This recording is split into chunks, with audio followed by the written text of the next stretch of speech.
So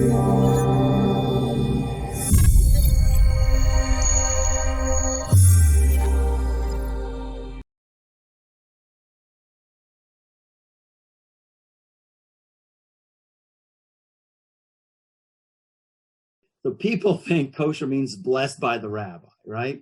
And it does not mean blessed by the rabbi. Really what it is a series of very detailed laws that's handed down from the 5 books of Moses. They're going anything from a whole spectrum of food items, such as meat, dairy, fish, right? Birds, bugs, and wine. So any of these items have different criteria that it has to meet very specifically, that a rabbi has to study for years for in order to ascertain whether these items are kosher. For example, let's say an animal. Not every animal is kosher, of course. An animal, to be kosher, needs 2 signs. It has to have cloven hooves like this, and it has to chew its cud. If it just has one, it's not kosher, right? A camel chews its cud, but it doesn't have split hooves. It's not kosher. A pig, cloven hooves, but doesn't chew its cud, it's not kosher. You have to have both, basically limited to, let's say, like sheep, right? Cow, goat, deer, giraffe.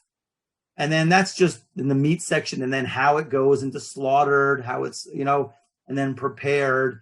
It goes through a lot of series of details, as well as like any derivative of let's say if you have a kosher animal and it wasn't slaughtered kosher. So any derivative of that is also not kosher. And therefore, it could run into all kinds of issues, especially nowadays where there's so many additives in foods. You could read sometimes the ingredient list and you'll go like, what are these things? So we basically have to go ahead and check out exactly the origin of all of those items that you might see on your ingredient list and things like that. So in covering all of those spectrums of foods, let's say like bugs also, it used to be the red dye of M&Ms. Guys have M&Ms, or you have Smarties, right? So the red dye of M&Ms, M&Ms are better, by the way, okay? I tasted your Smarties, okay? So the red dye of M&Ms used to come from beetle blood, come from a cockroach, right? Now they synthetically made it, the red dye, so now M&Ms are kosher. So we have to go ahead and we verify all of those things. So just to give you an idea of what the huge spectrum of what kosher is, and it's a lot of detailed laws. It does not mean blessed by the rabbi.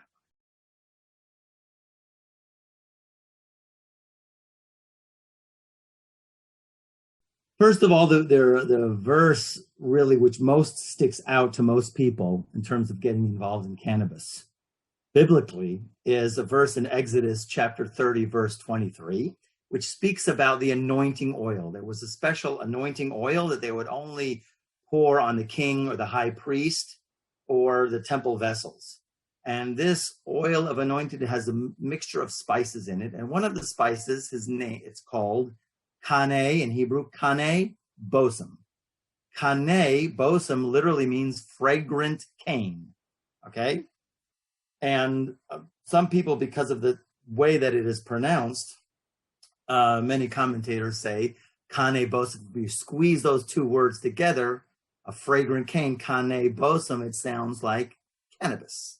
So a lot of people will say that at that time that cannabis was used in the anointing oil. And also there's another that handed down tradition that in the incense offering, there were many spices also in the incense that they would burn in the temple, that it says after they list all of these 11 spices, it says, and at the end, you got to put something called a smoke-raising herb, okay? Now, no, we don't have a tradition what that smoke-raising herb is, but of course, people will always chime in and going, just a little bit, just to give you that dose. But they did find, the archaeologists, that at a certain time in the biblical times, when the Jewish people were in the land of Israel, they had their own private altars, a backyard altar where they would offer sacrifices and things.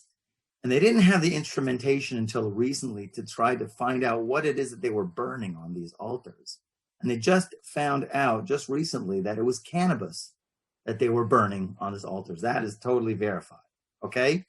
So it was definitely used way back then. Okay, cannabis. So it's not new in terms of their tradition. Now, as far as herbs go in general, that people might ask the question, why are herbs, why do they have the monopoly in terms of its healing powers?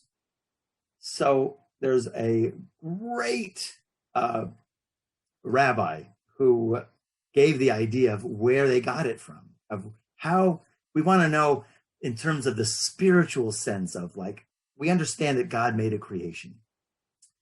And we want to know, why did herbs get that particular monopoly to be able to be predominantly used for healing people who are sick? So it comes from the Garden of Eden. So the Garden of Eden, actually, God told on the third day of creation, when he created the trees and the grasses, he's told the trees, you guys got to separate, right? Right? The avocado tree cannot do the tango with the orange tree. No dancing together in the moonlight for you guys, right? They knew to keep separate. He says, you avocado stick with avocado, orange stick with orange, no mixing. He didn't tell the grasses, okay?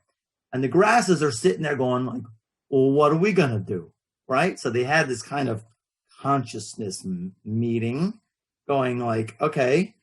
And they made this kind of logical argument, which we call it an a priori argument, kind of like a syllogism.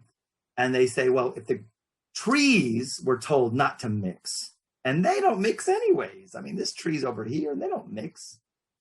So us grasses who mix, all the more so we should not. Well, we have a nature to spread all over the place.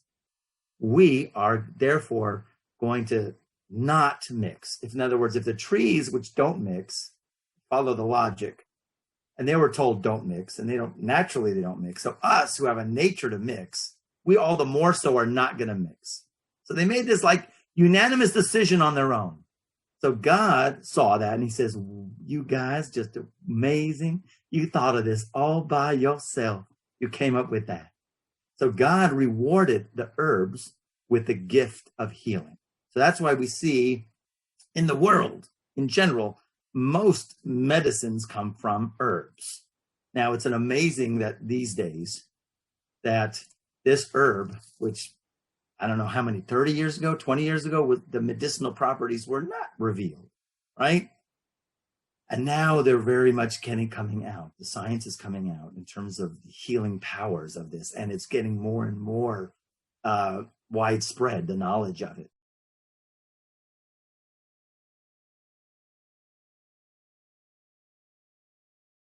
So it always depends upon the materials that are being used, okay? Some certain ingredients are very sensitive. Like the most sensitive is a meat. If it's a meat material, right? So therefore, it needs the most highest degree of inspection. As a matter of fact, so high that we have to have somebody there all the time. Cheese is a little bit less. To throw in the enzyme into the milk to make it curdle has to be a religious Jew doing it every time. But if you have, let's say, a gummy, let's talk straight, a gummy that's made from pectin, which is basically a plant-based.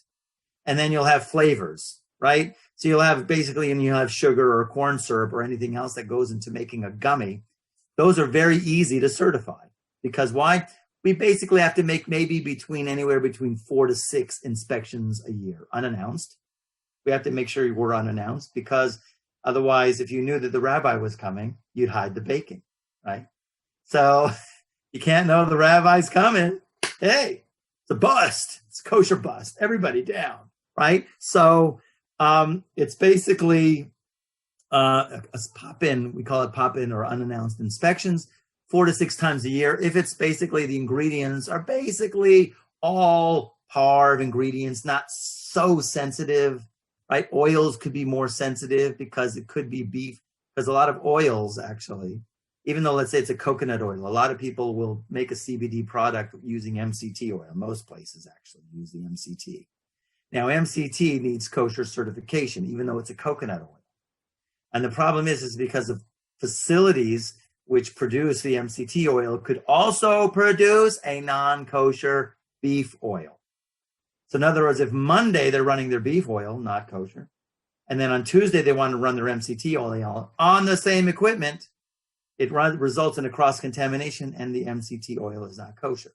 So let's say like in oils of that nature are more sensitive. So therefore it would require more inspections. So I mean, once again, it's a sliding scale and it depends upon the sensitivity of the ingredients.